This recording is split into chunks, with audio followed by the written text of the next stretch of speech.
Evening, everyone, and welcome to Just a Little Bit, a D&D live play with an eclectic cast of LGBTQ adventurers. This week, we join our adventurers in the cozy environs of the King's Rest, a comfortable inn set within the heart of the trade district of the Truehome, as they finish a warm meal and get ready for their day.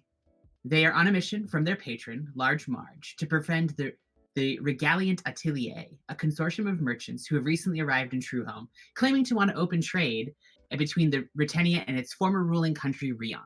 Unfortunately, our adventurers have been led to believe that there's something more to their mission in Truehome, and so now they are going to take on a job in hopes of getting closer to Lord Meadowsweet and Privateer Bernera, two of the representatives of the Regaliant Atelier. So now we're going to rejoin our adventuring party within the King's Rest and see what steps they're going to be taking next as they try to figure out who is behind the disappearances of the floodplain, who is trying to ruin Large Marge's big day. And just how does that one alchemist fit into all of it? And just how does that one alchemist fit into all of it? I was going to wear jammies, but then I really liked this shirt, so I just kept this shirt on. Next time. Traitor. It's Uncle Iroh, so it's okay. So we were all having breakfast, and then I don't think we really decided on what we were going to do. So I have in my pull out.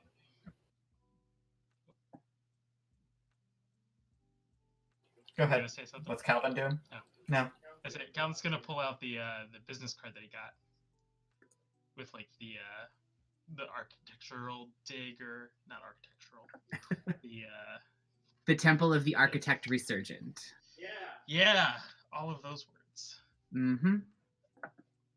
And they have an office at the temple, so Calvin will be like, we could start here. I mean, I guess that's as good a place as any.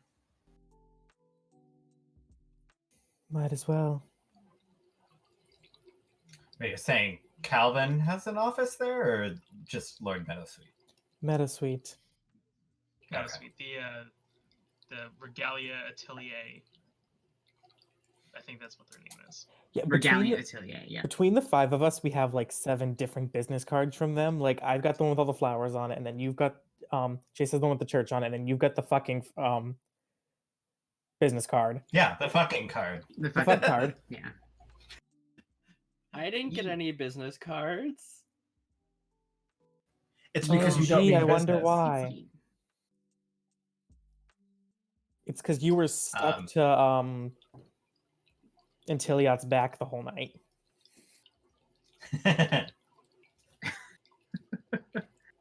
All right, so your plan is to leave the King's Rest and head over to the Temple of the Architect Resurgent.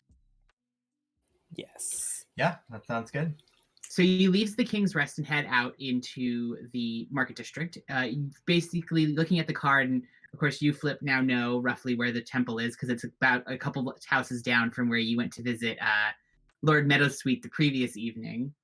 So you manage to get a local gondola that will take you fairly close, and then from there you're able to walk. The district where the temple is located is on the fringe of Truehome. It's just about before you would get into the city walls and would go out into the part of the town that just sort of sprawls beyond the city walls. As a result, it is a little less affluent and has several refugees, sort of obviously looking for work or sort of trying to find aid from the passerbys in order to take care of themselves since they've been displaced from their homes in the country of Britannia due to the Civil War.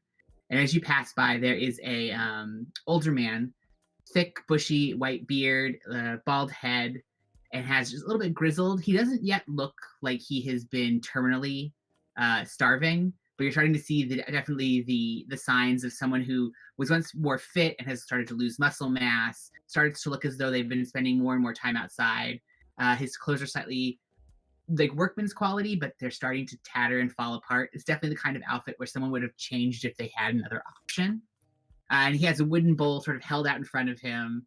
And you can see as you're getting closer that it definitely looks as though his hands holding the bowl, something has happened to them. because they seem to be almost like they've been broken and they haven't healed correctly. And he has this like feverish haze in his eyes as he's holding the bowl out. And he's just on the street as we're heading towards the temple, or like directly in front of the temple? He sort of slouching down.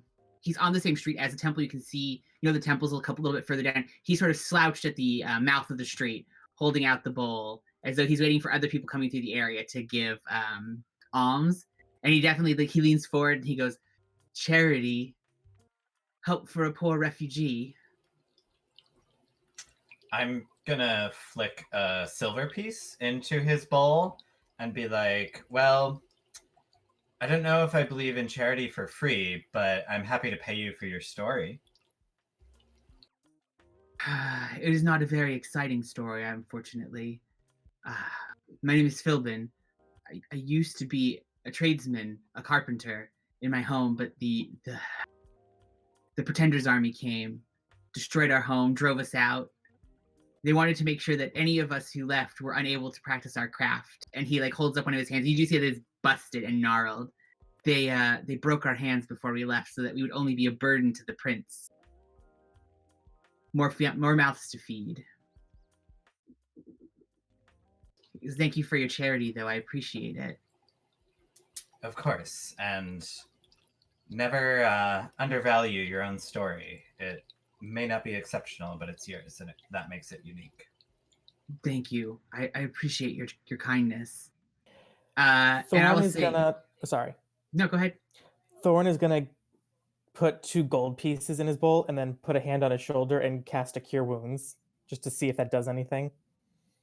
I will say that there's some darkness under his eyes, and there's a little bit of that, the wear fades from him, and he seems a little bit more rejuvenated. But for the most part, that with his hands having been busted and then allowed to heal incorrectly, it's going to take more powerful magic or surgical intervention at this stage, most likely. You've definitely helped him. You probably helped stave off some illness, some of the depredations of living out on the streets, but he would need a specialist. While he's telling a story, Calvin's gonna fidget with a little mechanical thing, and then give it to him. And it's gonna be a little tiny bird that it'll sit on his hand, and when he touches it, it's gonna flap its wings and say the address of the Merchants Guild. Okay. And Calvin's gonna say I think these people could help you. Broken hands happen in shops kind of all the time, so they might know how to fix them, and they're also the people you could probably find some work with. Thank you. I appreciate your kindness. I only wish I could repay it. Twit is gonna open their bag and start digging through it. Go, well, I think I've got something here somewhere. Lucretia, where are my coins? Okay. And then Twid will pour 98 copper just into the bowl. Just individual pieces of copper. Yes, 98 individual pieces of copper. She would know it's not an unreasonable amount of money. That'll buy him everything you've given him. Will buy him a place to stay and a couple of meals and some probably fresh change of clothes. As you're pouring the copper out, that feverish haze in his eyes sort of intensifies, and for a second you see I guess all of you are looking at this point because you've all engaged him. His eyes shift a little bit in the light, and it's almost like someone has taken little drops of black paint and just spattered them all across his eyes, little spatters of paint splatter on the inside of his eyes. So the normal color of his eyes shines through, but there's just all these little black dots all around his eyes. And he reaches out and grabs your arm, Twid, and pulls you closer. Twid doesn't really have an arm. I mean, you have a hand. He grabs your hand and pulls you closer. And in particular, he looks down at the bag that you had open, and you realize that the doll is visible from inside your bag. And he pulls you closer, and he leans into you and whispers, "Strange is the night where black stars rise, and strange moons circle through the skies, but stranger still is lost Carcosa. Songs that the Hyades shall sing, where flaps the tatters of the king, must die unheard in dimmed Carcosa. Did any of us hear that? I will say with your passive perceptions, most of you probably heard it like incompletely. Like you would have started to hear it and then leaned in being like, the fuck is he saying?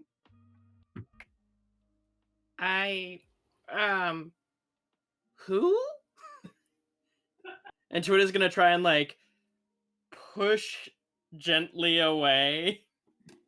As you like push him away, he snaps his hand back and he looks down at it and like with surprise, and then looks back up at you. And as he does, you see that the black paint spatter on his eyes is gone.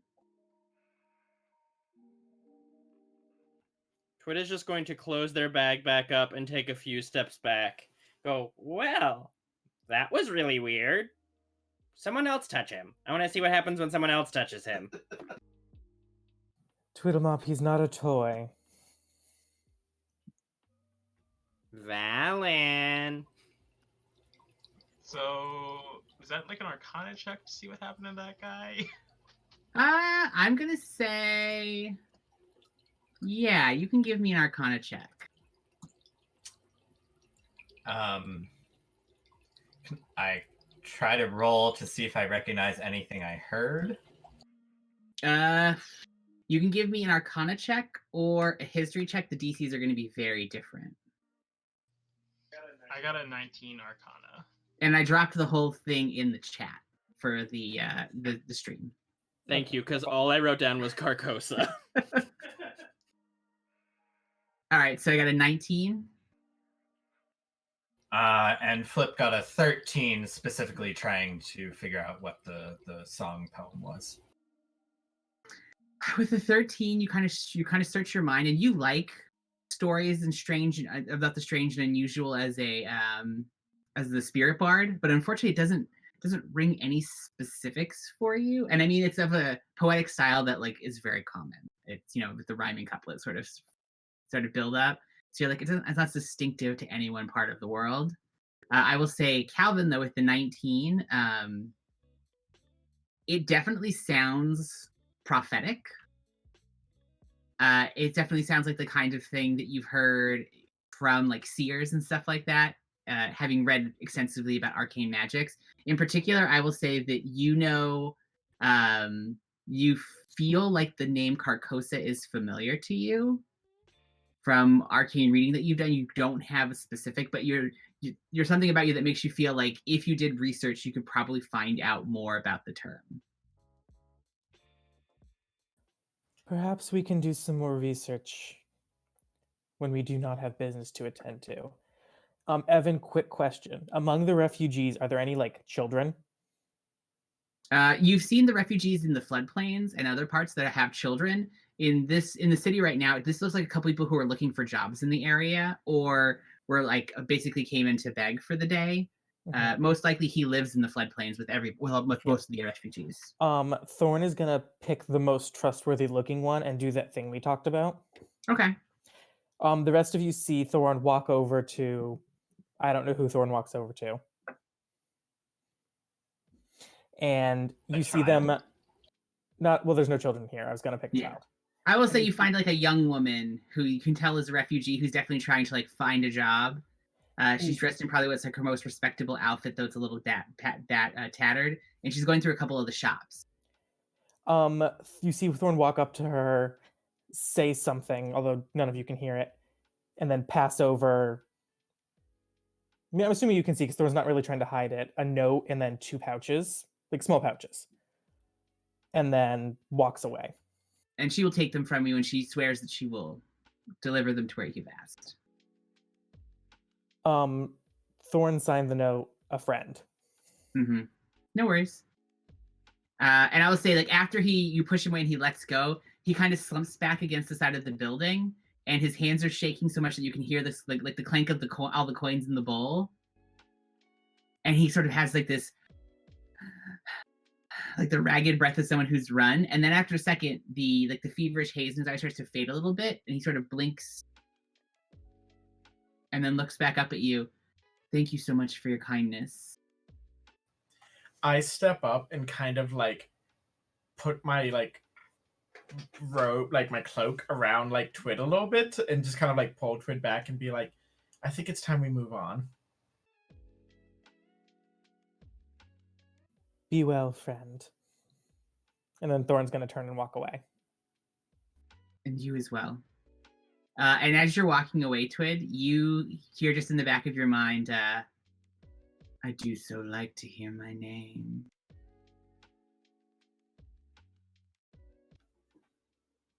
I like hearing my name too. Was that out loud? The voice that What Twid Twid heard, said. only Twid. I don't know. That's up to Twid. Yeah, Twid said that. Did any of that mean anything to you, Twiddlemop? I didn't catch most of it. I have no idea what he was saying. But I was just saying I was agreeing and saying I like hearing my name too. But whose name? No one said your name. Agreeing though. with whom? And Twid is going to start skipping forward. Thorn gives Valen a look, and it's a look you've seen Thorn make many times. It's the sort of stop me look. I just give you a small shrug, like that's just how he is. How they are. Okay, this hood is coming off. Yeah, this bat is getting very warm. I think Flip is probably gonna walk up to Thorn and seeing a little bit of the tension rising, gonna try to change the subject and be like, so it seems like you started a plan of your own. I told Marge I would do what I could, but I keep my job separate. This is my way of getting around it. And you would know that Thorn, when they're not working for Marge or at the library, does Thorn does shifts with the city guard. Okay, yeah, that's what I thought. Flip will kind of do like a, yep, your business. Like, I understand we all have our own lives to lead as well. But if you ever need any assistance, you know we're here for you. At the moment, I'm content to do what I can in secret. Should that change, I know where you live. I don't even know where I live.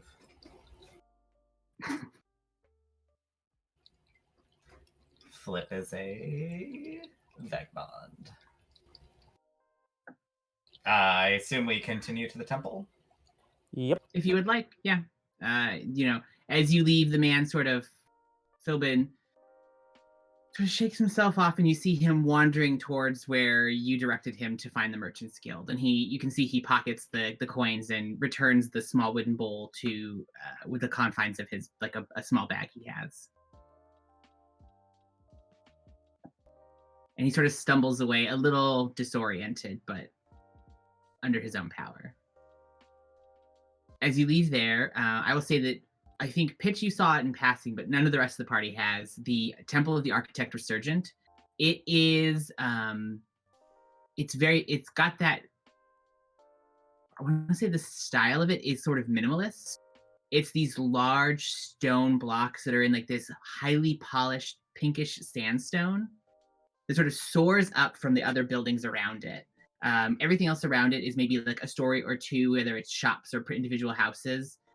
This building on its own is probably about, you'd guess, probably 6 stories, and then it has a large dome along the top, and at the top of the dome, a small cupola, so large, like a small, like lookout spot. And the whole thing is done in that same pinkish sandstone that's been polished, like all along it to almost like a mirror shine, and all across it, finely and intricately etched on it are just these very small patterns, just this faint sinuous spiral sinuous like curve that rolls down the entire thing. And like individually not that big, but the fact that it is outlined the entirety of this monolithic the building shows that it was done with like very intent and care. And there's a large set of double doors, and sort of around them there's these the forms of workmen, one human, the other looks to be, you would probably guess, to the best of your knowledge, I'm trying to think if any of you have met one.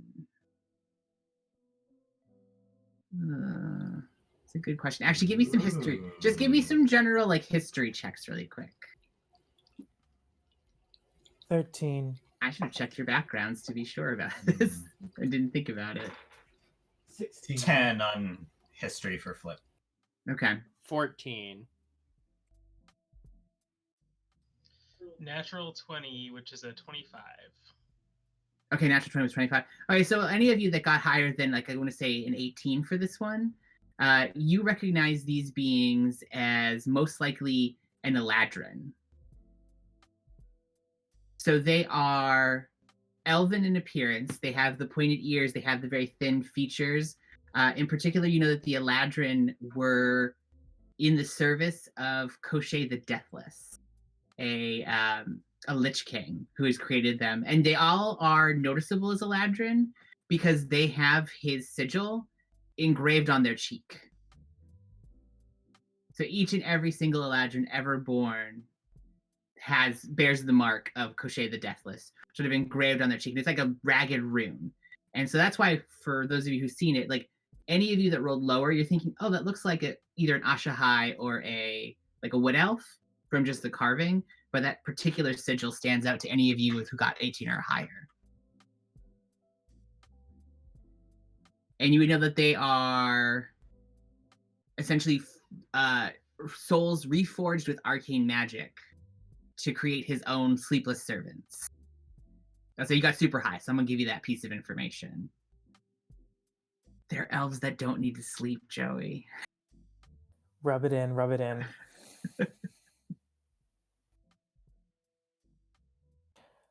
Well, that's not a good sign. But can I hit on them? I mean, it's a They're stunned. statue, so probably not. Oh, a statue. Okay. Yeah. So the human is sort of standing up with a chisel and hammer as though he is carving the carvings himself. Like he's definitely designed that way. And the Eladrin has a notebook in hand open, and you can see that there is within the notebook. It's as though someone's carved like the architectural plans for the building itself. And so it's like it's over his shoulder, and that's why you can see just the face in profile. You can see the glyph. Gotcha. I thought Yeah, and those were that's actual living cards. this is the only ornamentation that you see on the building. Really, there's the small scrolling along the sides of the large blocks, and then just these two statues, and that's it for ornamentation. I told you all I had a bad feeling about this prophetess. I mean, they're definitely not discouraging the cult vibe with their whole aesthetic. Yeah, I do not care for them. But this is exciting. I haven't been kicked out of this temple yet. Give it time. Factually accurate. Is there a door or anyone's? I assume we can just go in. It's a temple. It's a temple. The doors, there's a ton of double doors between the two statues, and you push them. They are unlocked, and you were able to push them open. Entering into it, the whole space is devoted very like that like classic Catholic church. These large vaulted ceilings with pillars along the whole outside, all in that same carved stone. And you can see that there's pews rolled through the center that are currently unoccupied. And at the very front, someone has gone to the work of carving a sculpture out of the actual stone of the front wall. So it looks as though it's seeping out of the wall. And it's this massive form, probably you would guess around 15 feet tall, just along the wall. Features covered with a large cloak that falls over it, that's all carved in that stone to look like the folds of fabric, and the fabric rolls down along its body, but its arms are exposed, and there's just these massive corded arms of muscle. In one hand, it's holding up what you know to be probably what looks to be like a carved representation of Obra itself, like the actual globe, in pretty fine detail, and it's holding that in one hand, and in the other, it also has a workman's hammer. But I thought the world was flat. Get out. Obra believes in Are science. you a flat Obra or flat Oberer. We don't have room for flat oberons in this household. I will say the group would notice that, similar to when we were at the party and I like hid my symbol of Velasta, I'm in my like underneath my robe, my cloak is like all of my clerical vestments and armor, but I have like my cloak pulled around me, kind of being more indiscreet. Presumptuous much? This is directed like at the statue. Calvin, I bet you could make something like that. Actually, like, rocks aren't my thing. I really just don't have a talent for rocks. Isn't everything your thing except for dolls, and that's my thing? I mean, I wasn't gonna say it, but I think I can make a better doll than you. I run out of the building immediately. Try to get as far away as I can. Party gone. Time for a resurrection quest. I don't know Remember yet. Calvin's just gonna hear a voice in the back of his head that's just Twid's voice going, "No, you can't." All the Wait, cuteness Twid's is gone, spoken just voice? Yeah. Twid's spoken voice or their telepathic voice? Their deeper telepathic voice.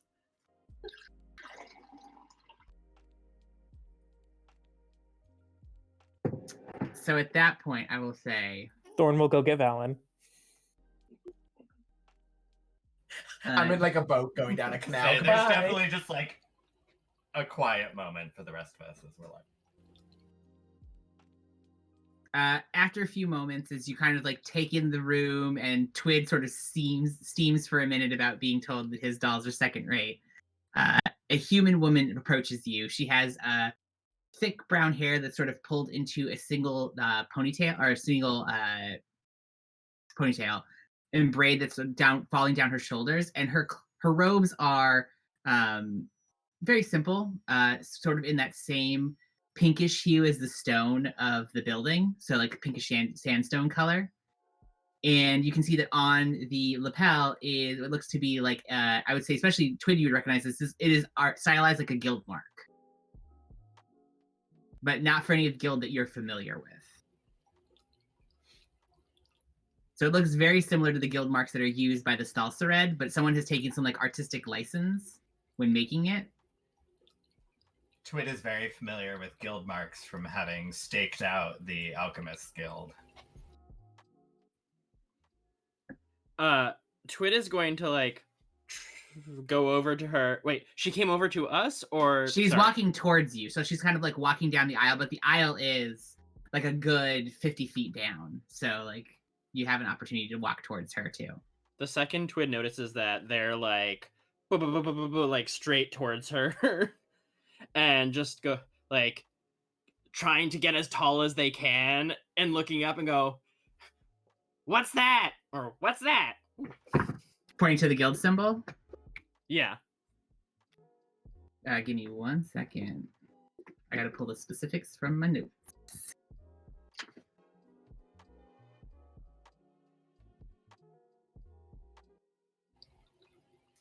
If you're not, follow us on Twitter. Yeah, or follow the stream if you want to keep up to date. So as you approach, she says, "Welcome to the Temple of the Architect Resurgent." And she goes, "You're curious about my symbol? That is my mark amongst the temple. It marks me as a journeyman in the service of the great architect. Are you here to hear the words of the prophetess? I see that there are several amongst you." Are Thorn and Valen back yet? Yeah, I'd say everyone's here at this point. Yeah, I I'd say didn't really Twid's ahead. The rest of the party is like 20 feet back at this point. They kind of, she's trying to include you by like looking around Twid and being like, "You can all come say hi to me," but you haven't yet chosen to walk up to her. Like I Twid. may vomit. We are here to speak with Lord Meadowsweet. Of course, you wish to speak with the assessor. Or Privateer Brenera, if he's not available. No, the assessor is available. He's in his offices. If you would like to follow me, I can take you to his waiting room. Very well. Sure. She takes you down through the temple. And she takes a quick right as she gets sort of just to under where there's like a small stairwell or a small fence that's been built that the statue on the other side, and you can see there's several altars sort of around the bottom of its feet. Each altar has a different set of what you know to be workman's tools. There's a set of mason's tools. I'll say actually with Calvin and Twid on the party, literally you could identify every single piece of these tools as probably everything you would need to craft a building. There is stonemason's tools, carpenter's tools. There is a number of the alchemist tools you need necessary to like make a lot of the mortars you would use in particular. And so with it, and then smith's tools for making all the fine pieces that you would need. Like you even see molds and everything for like joints and nails. Twit is going to, as they're walking, turn to the woman again and go, What kind of hard work did you have to do to get that mark? Each who take up the service of the architect is given one of the marks as they join his guild in his service. We seek to rebuild Obra itself to make it worthy of his vision. So, nothing? You just had to join and you got a mark? To be marked as a journeyman, I had to spend many years in service as a cleric, and before that an adept. She goes, those who join us, like yourself, would bear the mark of a layman. This whole time, Balin just keeps shooting eyes at Thorn. Like, Oh, I Do you believe assume this we're like crap? muttering and loaming about how creepy this is and how much like Thorn is definitely like talking shit, but all in loaming and very, very quiet, so like only you can hear it. I don't know if anyone else in the party speaks loaming. Or if you're not yet ready to make the transformation to become one of the members of our laymen, we do make it available for those who would like to offer their goods or services to become patrons of the great works that now dot the city of Truehome, created by our temple. It is a fine opportunity for a workman to show off their craft. No, thank you. I don't tend to trust organizations that just give out marks willy-nilly. The shade of it all. Twid, remind Joey, because obviously Thorn knows. Does Twid have a guild mark that we've ever seen? You have never seen a guild mark on Twid. I will, as an aside, so that everyone watching can understand sort of the context of that, amongst the Stalsered, it is a mark of like your as like being ready to be considered an adult to gain your first guild mark. Many Stalsered gain, as they're obsessed with crafting and are masters of craftsmanship, will gain multiple guild marks throughout their life, but their first guild mark is considered to be the very first time that they're ready to be responsible members of society. And so many wear them with pride. Some wear them more discreetly, but almost every Stalsered chooses to wear at least one guild mark emblazoned either on their clothing or their body itself. that explains so much. So Twid never got his bar mitzvah. He's a baby. To be fair, A not baby who everyone someone gave a gun. To be fair, not everyone in the party would know the significance of that. I'm letting the audience in on the secret.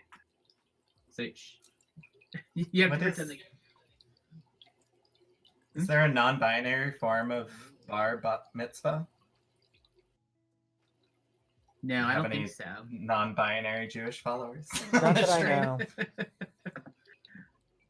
I am unfamiliar with such a term. And you would all know Calvin has many guild certifications. But are those considered guild marks? Or did you just get like little pieces of paper that said you did a good job? I mean, Calvin's not a Stalsered. Fair. They do give them to humans who pass the certification tests. So since the Stalsered serve as the backbone of most trade and most like craftsmanship, they are the people who certify you to be like fully a member of the Alchemist Guild or the whatever guild. So most guilds, that is their big incentive for joining the guild and going through all the work of being an apprentice. when you finish, you get a Stalsered certification that transfers like anywhere there's a Stalsered outpost. They would know that mark means that you are a skilled lumberman, or you are a skilled alchemist, etc., etc. So it's both like crafting trades and also a lot of like mining and things like that fall under Stalsered. So it has connotations in professional circles. This Calvin would know for sure, because Calvin would be aware of like, if you want to do business and charge the right amount of money, you get a guild mark. But anyways, sidebar, back to the main thing. You follow the woman further into the temple, and you go towards the statue and turn to the right, and it opens up through a smaller single door that leads into what would probably guess to be like the priory or the back part of the church, away from the more public area. She takes you through a small courtyard that is like nicely planted, and there's a number of flower beds all across the sides, and you can see that in the center there's like a small pool that you can see a couple of birds are sort of diving into, and it very much has that feeling of like an enclosed little oasis. And you pass through there and into a door open, like a sumptuous sitting room. There's a couple of chairs set around the outside, and there is a small desk set to one side that you see has what probably would be like the day's correspondence set for them. And then there's a door. She says, if you would please make yourself comfortable, I'll see if the assessor is able to take you at this time. I look at Thorn and go, the assessor, and roll my eyes. Insert joke, he took us last night looking at Flip. Boom. She steps away to the door and disappears inside the door as you're saying this.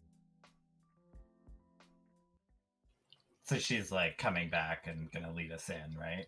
Well, she went into the door, and I'm saying there's like a gap of time where she is in there probably talking to whoever's inside, door closed. So you're now kind of alone in this receiving room. Right. But it's just a receiving room. It's not like where we're actually gonna have our meeting, right? Maybe. There's tables, there's chairs set around the outside of it, so he could choose to come out, but he could also ask you into his office. And you would know amongst like nobles, either could be possible, depending on like the context of the meeting. Valen, if I ever begin to believe this, you have my permission to kill me. Don't worry, I will. Do I have that permission? No. Just checking. I don't know. That seems ill-advised because like it seems like Twid would follow through. But Twid might do it too early. Yeah. I don't trust Twid to recognize the signs. Also, Twid's definition of follow through is capture Thorn's soul and put it in a little Ashahai doll. You don't know that there's any souls in any of those dolls. I mean, Thorn has explicitly stated on more than one occasion that they are not allowed to, that Twid is not allowed to make a doll of them from any of their organic parts. Anyways, moving on. So as you're alone in the room, you have about a minute passes before she returns to the door, closing it like gently behind her, and she turns to the party. If you would like to step in, the assessor will be able to see you. And she's like, please. As she turns to like specifically to Calvin and Twid, she goes, please, if you ever consider wanting to put your talents to a truly valuable use, please do return to the temple. We're always welcoming to new journeymen. And there's a great deal of opportunity for upward mobility within the church at this time, as Britannia is without the guidance necessary to make itself prepared for the architect's return, and you could be a valuable part of that. And then she leaves and walks out the room, the door right behind her leading into his office if you'd like to enter. I'm gonna say that Flip is gonna bring up the rear, but anyone who is paying attention will notice that there's definitely like a shift in his demeanor as we go in to talk with Lord Meadowsweet, and it goes from like a little more happy-go-lucky Flip to like still perky, but a little more like put on and artificial. So I'll say, if you enter into the office, you push through the small door, and the office space beyond is a little surprising to you, actually. As you enter in, you can see that there's a great deal of natural light pouring in, and you realize that someone has set 2 large like sunroof. So it's basically like I don't know why the word just fell out of my mind. Essentially 2 large openings that allowing the natural light to pour in from above the ceiling, and you can see that to either side of the office is actually a raised flower bed on either side. You can smell that like rich loam of the growing earth, and you can see that there's a number of flowers growing from it. And set in like sort of middle of both of them is a small fountain. So there's water pouring down through an opening into the in the walls. It's sort of softly trickling into the fountain below. So it creates this like low, background hum of water falling, just kind of trickling down the sides. And Lord Meadowsweet's desk is set in the center. You can see that the roof is sort of carved down on a little small slope. So you get the feeling like in bad weather, it's designed to keep his desk from like taking the brunt of any bad weather, snow, sleet, wind, things like that. But there's purposely left open so that like on a nice day like today, he can choose to leave them open and let the air in.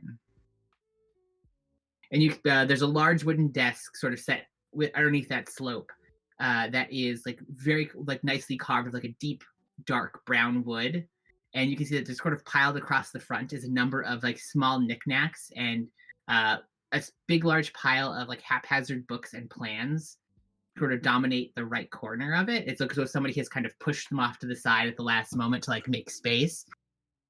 Lord Meadowsweet sits behind the desk, sort of perched there between 2 large bookcases full of scrolls and other like loose plans and things of that nature. He is dressed in that same black toga that's over. In this instance, instead of being that dark olive color from before, his tunic underneath is this deep blue, and he's seated behind it, and you can actually see that hanging from his ears, he has 2 little blue gems, like I said, dangling earrings with little gemstones on them.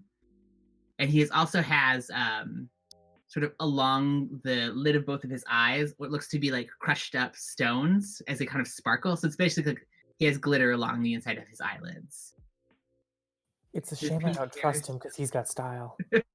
His pink hair is still swooped to one side, and his beard is still that same soft pink color from before. And you can see that he has a ring around his finger that also has the shimmer of pink along of pink gemstones.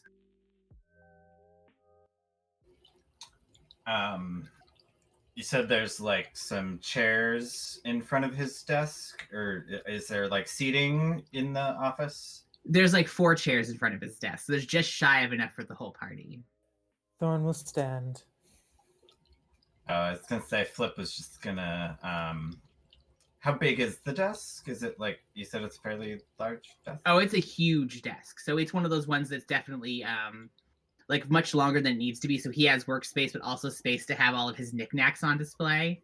And then it continues to the right to give him like a whole nother like desk size space where he has all the loose books, plans, and things stacked up as though he's basically cleaned off his desk to one side so that he can sit there and sort of wait for you to appear.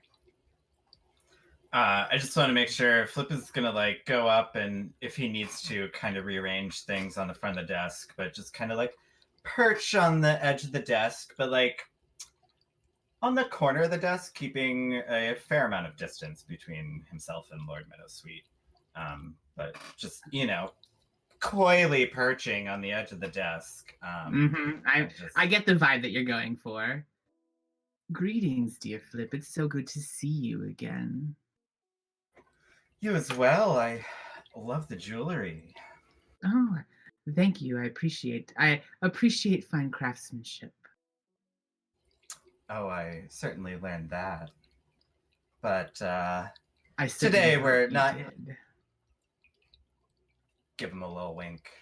Calvin's gonna hear Twid's voice in his head again, but this time Twid's normal voice, not the deep one.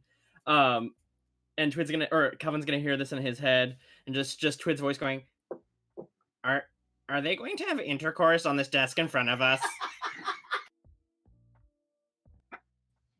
Can I reply back when you speak to me like this? No. Or, No. oh, okay. You cannot reply to this message. You cannot reply to this message. I feel like Damn. Calvin shoots you a weird look, pulls out another one of his little contraptions, tinkers with it for a second, and then like flicks it at you, and it just like smells like a garbage can. Rude. Daddy is working. But I assume since you called on me at my office that you're not here for pleasure, so it must be business. Indeed, we about more than us, and I'll kind of motion between Meadowsweet and myself, and I'm saying more about us, and motion to the party, and kind of glance over to Thorn and say, we're considering your offer to take up a few jobs here around the city, and we're interested in some more details if you could provide those. What fortuitous timing, dear Flip. You've come at the perfect time. We have a new job that just recently opened up. Quite the discovery. And your party could be so very valuable. Oh, Ari. excellent. I believe it was mentioned previously you're familiar with the floodplains. The disenfranchised neighborhood just to the south of Truehome. Of course, we all find ourselves quite invested in Truehome and have had the unique experience of exploring the floodplains. Of course, that can't could be exactly of say. great value then. As I've mentioned before, it's of particular interest of mine, rare and arcane objects of magical importance. And I believe we found a treasure trove. There, as you know, the floodplains played host to a number of ardent scale buildings that were abandoned long before Truehome was founded and built. Many of them have long since been plundered or removed, but we believe we found we found a building that has previously been sealed up until now, concealed below a lake. All of our readings and research has led us to believe it is a place known as the Athenaeum of Naramsin. And you say that it became unsealed recently. Do you know what caused that to happen?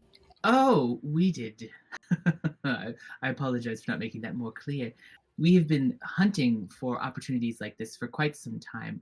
There's a rather talented young mage who's been in our service who is able to help us dig through some records, summon up a few old spirits, as it were, and ask all of the right questions. And we believe this Athenaeum has been previously untouched due to the creation of the canals here.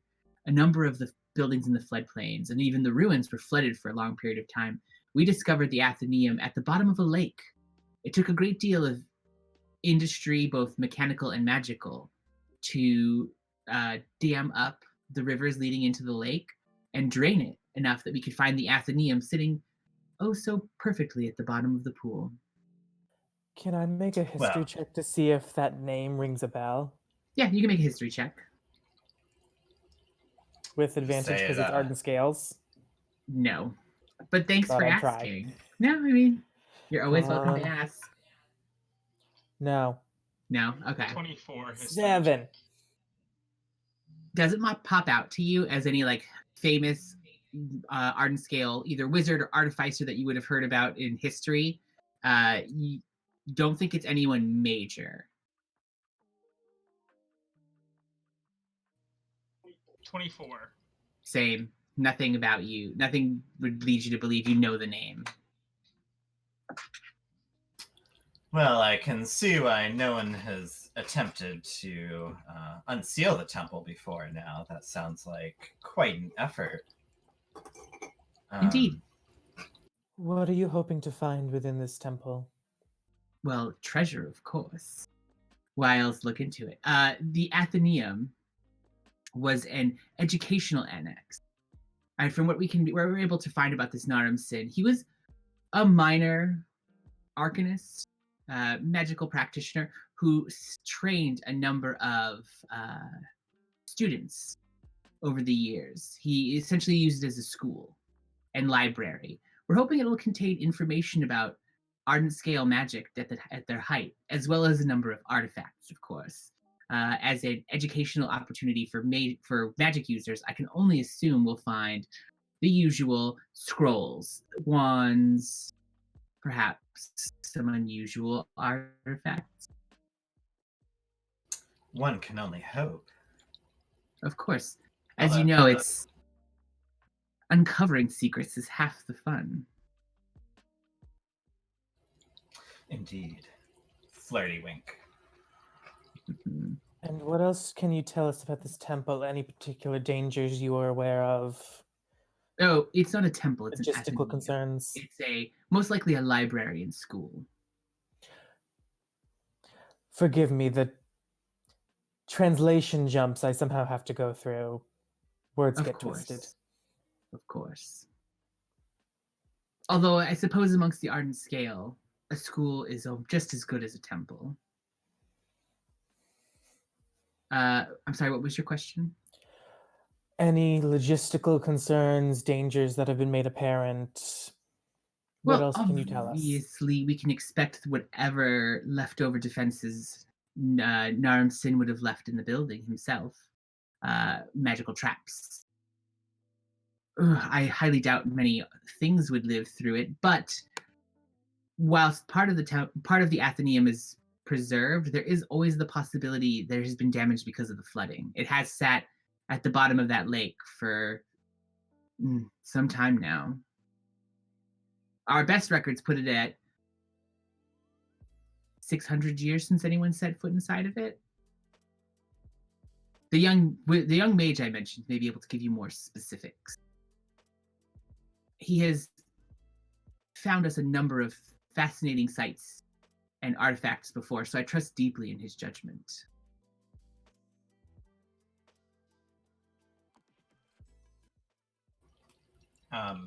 Now that Lord Meadowsweet's attention is a little more on Thorn, Flip is going to be like kind of fidgeting on the desk and maybe like knock something off and just like casually walk over closer to like the bookcases behind Meadowsweet and like bend over and pick it up, do a little like bend and snap at the waist. Mm-hmm. But really what I'm trying to do is get a closer look at the bookshelves and try to kind of do a quick subtle pass to see if I can gather any interesting, useful information from his bookshelves. Give me an investigation check. You get the feeling this is going to be a little difficult, but you never know. You might get lucky. But I did just bend over and show him my ass, so... You did show him the goods. Investigation is going to be a 13. 13.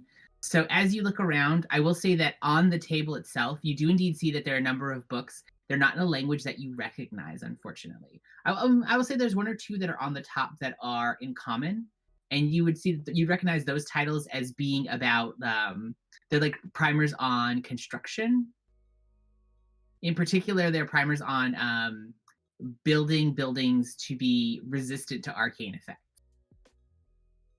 But that's two of the books that were on the top of the pile. A number of the other books, the language looks familiar, but it's not one that you're comfortable. You're not one that you're able to read. And then looking down at the plans themselves, you can see that there looks to be plans for what looks to be very similar to this temple that you're in right now, but smaller. And then also several statues that are intricate, but sort of what's what I'm looking for? Abstract. Okay. Mm-hmm. And you can see that there's some like sinuous glyphs that run down the side of of them. One of them seems to be like I will say the one on the top is a woman's form in armor and has a scroll, and the scroll sort of falling open from her hand, and where the scroll rolls down, there is glyphs all etched along the scroll, but you're not familiar with what they mean. And the woman's wearing a mask that conceals her face, and sort of the way it's carved, where even where the mask is open, it's just blank stone on the inside from the sketches. Almost like an abstraction of the prophetess, maybe. It's Flip musing to himself. Okay, once I get kind of a good glance of things, I'll kind of just casually go back to my seat on the edge of the desk, as I assume they continue talking. Mm-hmm. And if you'd be interested in taking the job, though, we would, of course, compensate you handsomely. And while our interest in particular is on magical learnings and magical artifacts, we'd be happy to share each of you for anything that we find of more monetary value. Artworks, gold, historical artifacts that are not of interest to us. In particular, there is a singular artifact I am most interested in. As an educator, Naram Sin was known to have created an orb, about that large, from jade, that contained a complete lexicon of every student that trained with him, and essentially their magical capabilities, as well as information on his own magical research. It would certainly be interesting to have access to a magical who's who of various other practitioners of the arcane arts amongst the Arden Scale. It may lead us to a number of other locations, should he have noted where they had their own wizard's towers built. As you know, the blooming season turned the entirety of what was once their desert home into a large forest, so navigation can be complicated. This orb could help us find sites across the forest. I am familiar. If you get that for us and help us recover it, as I believe we would be able to, we'd be happy to pay you handsomely. We do appreciate being compensated for our effort. Go ahead, Thor. I'd say 1,000 gold pieces if you offer your services and help us to breach the temple and begin our research.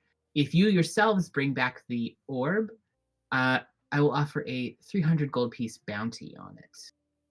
And you are welcome to keep, as I mentioned, any non-important magical artifacts that you find, gold, jewels, things of that nature. Thorn is going to look to everyone, and in particular Calvin and Valen, and say, oh, by the way, Thorn still hasn't sat down. Even though there's an empty chair, Thorn's just standing. Thorn's going to say, I will leave the final decision up to the four of you. I was outvoted.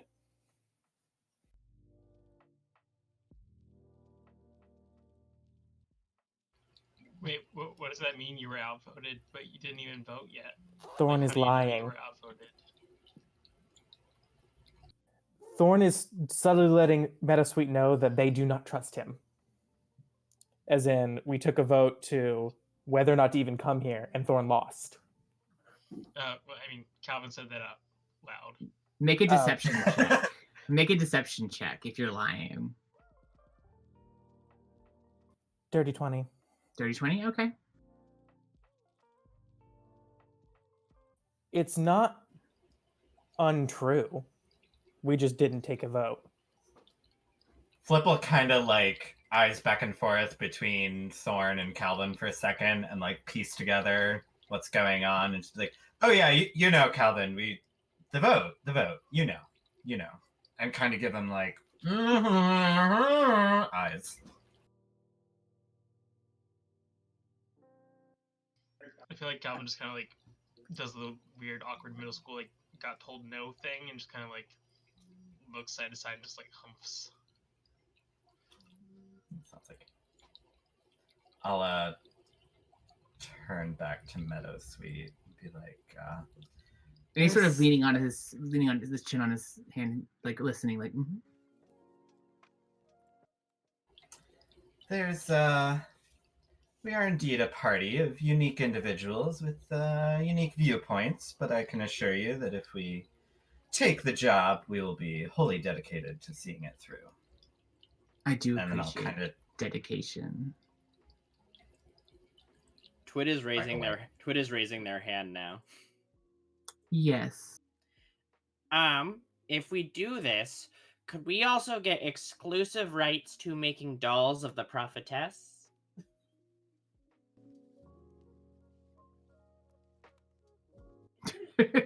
And you see him just sort of stare at you for a second. Thorn is like doing he's not this. sure how to respond, and he goes, "Are you interested in producing dolls of the prophetess?" I mean, it hadn't crossed my mind until about 10 seconds ago, but seems like not a bad plan. I am empowered to act as a trade negotiator on her behalf. I believe that would be most amenable to us if that's something you would like to do. We do reserve the right to approve the craftsmanship, of course. Oh, it's always good. Have you seen my other dolls? They're I great. must say I have not, but we can handle the fine details later. I'm willing to offer such an agreement as long as they are flattering, which is we will review together. It will be no problem. Okay, I'm in, everybody. So is that a yes? Flip will kind of glance around and hearing no dissenting opinions. I think we're in. I do so love to hear that. If you wait for me here but a moment, I will grab a few things that you're going to need. I will be right back. Please make yourselves comfortable. And you see as he waves his hand, he gives a little, and on the small table that's sort of set near the chairs, a tea set appears. And it has a little, you can see the steam of the tea rising from the teapot, and there's a plate of cookies next to it. Enjoy yourself. I'll be right back. And he stands up, sort of brushes the front of his robes down, gives you one last look, and then leaves out of another door that's set in such a way that you didn't notice it until now because it was purposely put into the shadows, but it's along the back wall of the building. And he sort of pushes through and disappears out of the room. So you're in his office now. And I'm gonna say it's 8:37. So as he leaves the office, we're gonna take a little break. Thank you everybody for watching. Has been enjoying us. We'll be back in about 5 to 10 minutes. If you'd like to, again, learn more about the world of Ober, you can find it in our Twitter. We're going to have some new stuff going live this week that's going to be relevant from this adventure. Some new content, some new lore. And also, if you are watching us for the first time and you're interested in the stream, or if you've been watching for a while but haven't done so yet, if you could give us a follow, we would love that. And also to let you know as we're doing either streaming other games or streaming every Sunday, it'll let you know what's going on or if we have to cancel due to unnecessary reasons. Thank you all, and we'll be back from our break in just a few.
Welcome back, everybody. Thank you for bearing with us while we took a little break to get a little breather, stretch our legs. We rejoin our adventuring party at the Temple of the Architect Resurgent, in particular in the office of one Lord Meadowsweet, member of the Regalian Atelier. They have recently been offered a job, an opportunity to delve into a previously untapped ruin, the Athenaeum of Naram Sin, a powerful ardent scale, practitioner of magic, and educator of other powerful practitioners of the magical arts. In particular, they've been hoped to find an orb that contained the lexicon of all of Narmson's students. Miller Meadowsweet has left the party alone in his office. Whether or not that's a wise decision, we'll discover. But they are now alone while he goes to retrieve several necessary items from another room. And says we rejoin our party in his offices. What would you like to do? I rolled a 10 investigation. Is there anything weird? How long? Like what was your investigation? A 10. Wow. So you look around the room, and like I said, you see all the books that look to be like arcane titles, and in particular, you see. I will say that it's a 10, but you have the time to look around. As you look at them, they look familiar. Because you speak Lorian. A couple of the words look familiar. Unfortunately, you realize that it seems to be more formal than you're used to. It very possibly might be Hyrian, which you do not read. As soon as Meadowsweet left the room, Flip is going to kind of collapse a little bit into the one free chair that Thorn didn't take, and kind of watching Calvin look around. Like, I mean, we should be careful how much we spy. We don't want to tip our hand too quick. But it's just like visibly a little like worn out sitting in the chair. Like saying that in an office that could be bugged. Yeah, that. Anyone else doing any investigation or anything else that they would like to do while they're in there? Thorn places a hand on Flip's shoulder, like in a comforting sort of gesture, and it's weird because Thorn's never touched you. But Flip does the like reach up to like put his hand over yours because he appreciates the moment. One of the flowers on the business card was Meadowsweet, right? Yes. Yeah, and it was pink. Yeah, duh. I'll grab one of my little tinkery things. I'm going to hide it in the bookshelf and just have it smell like Meadowsweet. Okay. If you want to hide it, give me just a straight up like intelligence check as you're trying to figure out the best place to like secret it away. Or I'll say sleight of hand if you have sleight of hand. Natural 1.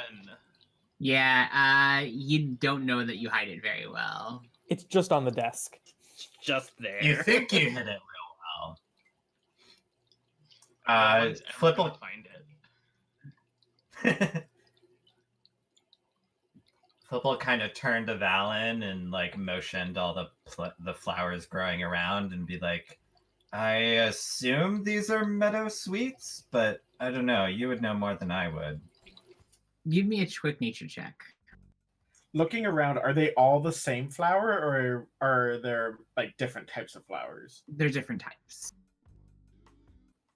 Well, I rolled a 3, so go plant person. I will say, because you have the artistic representation of one of the flowers, the most predominant one, is a pale pink Meadowsweet. 18 nature. With the 18, you recognize them. There's a variety of flowers here. I'm not going to bother to name them all out. Most of them appear to be in like pale pinks. It's like different varieties of pale pink, or in like a darker blue. In particular, you note that there's a Brunera among them as well. There's no azaleas, right? Is there any what? Are there azaleas? There are azaleas amongst the mix. There's azaleas, zinnias, dahlias, like it's a whole list of different flowers. Thorn will sort of communicate some are meadowsweets, some are azaleas. There's some bruneras in there. I believe it's more the color palette of pink and blue that are purposeful. Given the nature of this organization and their love for a theme, I would say there's probably at least more than one layer of meaning to the choices. But that's just my opinion, being the paranoid bard that I am. But Philip's just kind of like fiddling with his Taroka cards and a little surly and like just a little on edge. Just a little on edge. Is anyone else doing anything while you're in here? Twit is gonna look at the I think you said there were like little trinkets and stuff on his desk.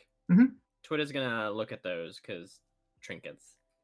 Yeah. So looking through them, you can see that for the most part, they seem to be like that very classic, like the knickknack you would find on a desk. So there's a couple of little like what they seem to be like small art pieces, little sculptures in particular. One of them is a small Pegasus like in flight that is in like very nicely done, like what you probably get some kind of like pale crystal, like a soft, like kind of like quartzy. So there's a little bit of smokiness to it, and you know the Pegasus is the symbol of Rion. Next to that, you see that there is a meadowsweet, kind of encased in what you guess to be glass, that is like very delicately displayed on the desk as well, as though like another calling card. And then the last thing that you notice that really jumps out at you is there is a what looks to be like a set for like a pen set that has a large pink jewel set right in the center of it that is slowly looks to be like clicking around, like clicking around as though it's like slowly turning within the pen set. Twit is going to mage hand and have the mage hand like point finger down at the pen set and go, Calvin, this is doing something weird. Can you check it out? It's moving or clinking or something.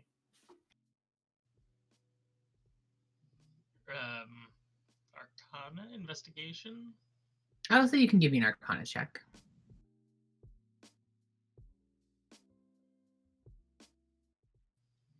12. You're guessing that it's sustaining some kind of enchantment. Like it definitely seems like it's magical because you take a moment, and I will say like you very delicately like lift the side of the box and look inside. You don't see any mechanical pieces inside. So it looks as though whatever's powering the spinning of the jewel is might be magical, you would guess. But as to its direct purpose, you don't know. You would need to use like identify or something like that in order to tell more about it. Detect magic. So you cast detect magic? Okay. You do detect magic in the office. In particular, the jewelry box in front of you does detect as magical, in particular abjuration magic. The two of the books that are in the pile detect as being faintly magical. Those are both detect as conjuration magic. And then on the bookshelf itself, I will say you can detect magical auras coming from behind the bookshelf. But the pen set itself doesn't registers anything? That detected as abjuration. Oh, magic. sorry. The pen set is the jewelry box. Got it. Yeah, sorry. There's a little jewel, like it's the pen set. It's set up, and then the lid to it has the little jewel on the back, and it's a jewel that's slowly spinning by itself. Got it. It's an abjuration effect. It's warded.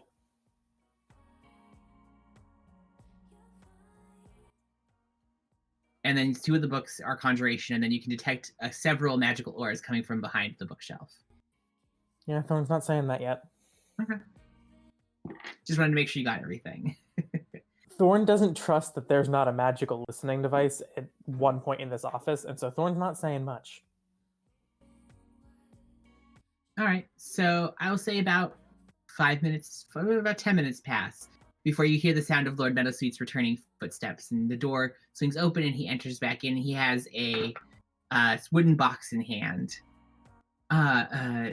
Just a moment, and he leans down and he moves several of the items that were on the edge. So they're just sort of stacked to one side. So he pushes everything over, including the pen set.